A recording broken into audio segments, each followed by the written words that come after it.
2012 წელს ძველი ბულვარის ტერიტორიაზე მოწყობილი ბავშვთა გასართობი მოედანი რამდენიმე ნიუანსის გამო საფრთხის შემცველია. კომპლექსისთვის დაახლოებით 150.000 ლარი დაიხარჯა. 2 წლის განმავლობაში კი მის გაახლებაზე არავის უზრუნია. დაზიანებულია კი ბატონო. გვეშინია რომ არ გადაცვიდნენ. გვაფრთხილებს დაცვა სხვათა შორის. არ მიეკაროთო. ბავშვებისთვის არის ეს გაკეთებული და უნდა იყოს უსაფრთხო. წვეტიანის დატოვებულია რომ ბავშვი რომ გადავარდეს თავი დაარტყოს ძალიან დამარცხდა. ამას ჭირდება ზემოდან რბილის გადაფარება უნდა რაღაცა საფენის რომ ბავშვი იყოს უფრო დასული. მშობლები ყურადღებას ამახვილებენ მოედანზე განთავსებული ანიმაციური გმირების გვერდით არსებული რკინის კონსტრუქციის ნარჩენებზე. თვლიან რომ შესაძლებელია მოედანზე არსებული ხელოვნური საფარიც.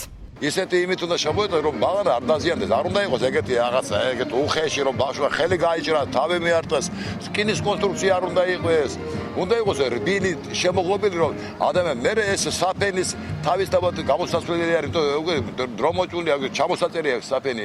აქ დარბიან ბატალიონის ზაღლები, აქ პატრა ბავშვები ფეხსით გამენ და სწავლობენ სიარულს, ზოგი ხელით ეწება, წყალის არ არის, შადრევანი მაინც გააკეთო რომ მშობლებმა ბებია ხელი დაბანო ბავშვებს, აქ ზაღლი თუ მაწაწალე გაბა ბავშვი ინფექცია იუდა.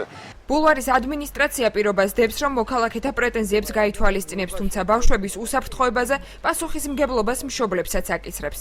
შემჩნევა მიღებულია ბატონი გიზო მართალი ბრძანდება ამ თემას გადახედვა ჭირდება და მოგვარებადია ეს თემა. აქვე მინდა თქვა რომ მშობლებმა მეტი ყურადღება უნდა მიაქციონ ბავშვებს და უფრო ყურადღებით, მაგრამ ჩვენ ყოველგვარი პირობა უნდა შევქმნა და უკვე ადმინისტრაცია მუშაობს ამაზე, რათა უკეთესი პირობები შევქმნათ ბავშვებს. ბულვარის ადმინისტრაციამ ჩვენთან გაკეთებული კომენტარის შემდეგ გვაცნობა რომ მოედნის რეაბილიტაცია უმალვე დაიწყო. ადმინისტრაციაში ასევე განმარტეს რომ ბათუმის ბულვარში უახლოეს მომავალში საპრეტენზიო ყუთი განთავსდება, სადაც მოქალაქეებს საკუთარი შენიშვნების მოთავსება შეეძლებათ.